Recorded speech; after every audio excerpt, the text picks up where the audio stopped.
insights, picks, results. This is Wizard Sports Picks.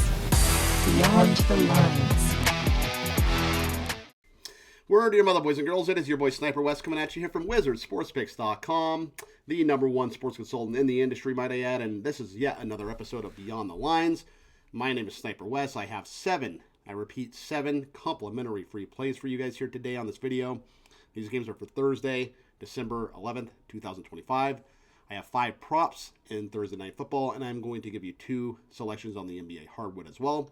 And hopefully we cash all of them. Hopefully we go 7-0 or at least 6-1 or 5-2, and I can make you guys some money. Before that, if you could take a moment and like and subscribe to this video, we would greatly appreciate it. Wizard Sports Picks YouTube channel, if you could tell a friend as well, and let them know that we have a ton of great handicappers over at the website. In fact, our leaderboard is now up, and it looks really, really good. I like the look and feel to it and everything. As far as yours truly, all time over at the website since inception, which we started our record keeping, I believe late August or early September is when these records go back to. But I am number 2 all time on the website right now at 55%. Brian Bittler, if you guys don't know who he is, you best find out because the guy's hitting 61%. The guy is just a machine. So kudos to Brian Bittler. But a lot of great handicappers over there at the site. A lot of my mentors as well as a great leadership team. We have great leadership here at the website. We are super stoked about it, and we plan to be a force to be reckoned with in this industry. So that is enough promotion. I'm going to go ahead and get to these free plays because I know you guys want some winners, and I'm going to attempt to provide them for you here. We are going to start in Thursday Night Football. We're going to start with the Falcons and the Buccaneers in Tampa Bay. So I like the under in this game, okay? So I'm going to go under 44.5 here. And the Bucs, if you remember, they played week 1. The Bucs and Falcons played week 1. Tampa Bay won by a field goal. That was a long time ago, though, and both these teams are really banged up. Mike Evans, actually, he might play here. He had a broken collarbone earlier in the year, but he is practicing with the team, and it looks like he's going to be playing. Michael Penix, obviously, he's out for the year as well. Kirk Cousins, he's been playing underwhelming football in Penix's place. And, the Buccaneers, they only averaged 16 points across their last 3 games. So it's not very good. They're struggling on offense. They're struggling to move the ball. The Falcons, they averaged 19 points per game, and a lot of that came with Penix at the helm, though. So, they look terrible against Seattle this week. I think they only scored 7 or 10 points or something like that against Seattle last week. So I like the under here. I just don't think Atlanta's going to be able to, muster much offense, and the Buccaneers are struggling too. So give me the under 44.5 here on Thursday Night Football on Amazon Prime Video if you are looking where to watch it. Regarding Baker Mayfield, I'm going to go under 219.5 passing yards. You can find this at minus 114 at FanDuel. That's where I get all these lines. But Baker, obviously he had the injury to his left shoulder, and he just has not looked like the same Baker Mayfield. He's only averaging 158 passing yards per game over his last 3 games. Only 47% completion percentage against the Saints. The Saints were after him all game 2 last week. So I just, 219.5, that's a lot of passing yards for a guy who's only averaging 160 over his past 3 games. And I get that Mike Evans is back. Maybe that helps him out a little bit. Maybe he's back. We don't even know for sure yet if he's going to be playing. But I just don't think there's a big game on the horizon for Baker Mayfield. So give me under 219.5 passing yards. We're going to go over to Bijan Robinson. I'm going to take Bijan to go over 25 rushing yards in each half, okay? So first half, 25-plus rushing yards. Second half, 25-plus rushing yards. You can find this under game specials at FanDuel. This is minus 120. The Falcons, they just don't have very many offensive weapons, right? So if they are going to win this game, which they very well could win this game, it's only a 3.5-point spread. But Bijan's going to have a big game. They're going to have to get him involved. I think they get him involved first half. I think they get him involved second half. And I think this number is a little low. His total for the game is 73.5. But rather than going over 73.5, I'm going to go over 25 in each half, if that makes sense. So that would be your third play. And we're going to go on to our fourth prop, and we're going to take Kyle Pitts, the Atlanta Falcons tight end, under 59.5 receiving yards, minus 114 at FanDuel. To say that Kyle Pitts is a disappointment in the NFL is an understatement.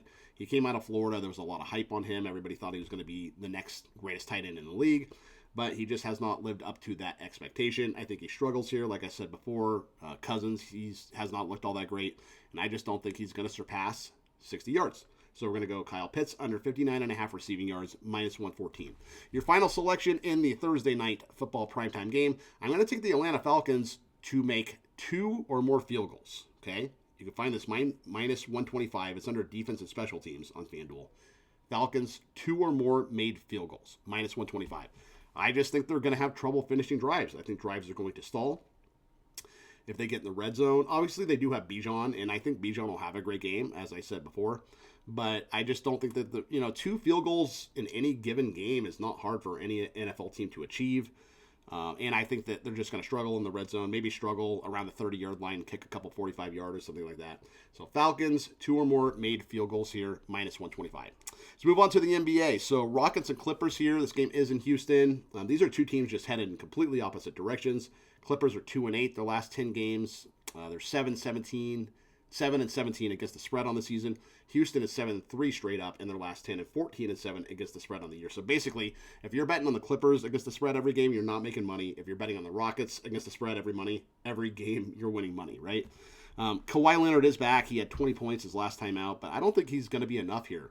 The Rockets are just rolling, man. And Ty Lue, what they did to Chris Paul, that was a travesty. They basically cut him and left him in Atlanta.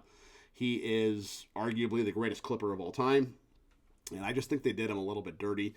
For Steve Ballmer, he's a great owner, a lot of money, built them a great stadium and everything. But just from leadership all the way down, that whole, the whole scandal with all the money and stuff, I just think their ownership is not all that great. And 2 teams going in opposite directions, as I said. So give me the Rockets, minus 9.5 here over the Clippers on Thursday evening. Your final selection is going to be the Denver Nuggets to lay it and bring the hammer with them in Sacramento and beat the Sacramento Kings.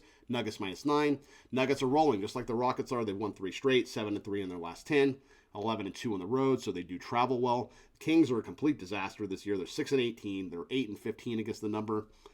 And, Doug Christie, he's just not a very good coach. The Kings just have a lack of talent. They're not very good. It's not that they don't try. They just don't have much talent. But keep in mind, of their 6 wins, one of those 6 wins, they beat Denver. Sacramento beat Denver 116-105 back on November 22nd. So they do have revenge from that loss, a lot of motivation. I think they want to repay them, and they want to repay them in a bad way. And I think they're going to blow the Kings out here. I think it's going to be a one-sided track meet, I want to say. I think they pull away late. They probably win this game by 13, 14 points or more. Give me the Denver Nuggets minus 9 over the Sacramento Kings. Let's go ahead and recap. I like the Falcons and Buccaneers under 44.5. I like Baker Mayfield under 219.5 passing yards. Bijan Robinson to record 25-plus rushing yards each half. Kyle Pitts under 59.5 receiving yards. Atlanta Falcons 2 or more made field goals. Rockets minus 9.5 over Clippers. And Nuggets minus 9 over the Kings. And that is going to be your free play video today, ladies and gentlemen. Thank you for staying around and listening. Hopefully we go 7-0, at least 6-1 or 5-2, and I make you guys some money if you decide to roll with me on all these selections. Once again, my name is Sniper West. And don't forget to go check out Wizard Sports Picks. This has been another edition of Beyond the Lines. And I will be back next week, and I will bring you some more winners. That is a guarantee. I will see you guys next time. Peace out, and keep firing.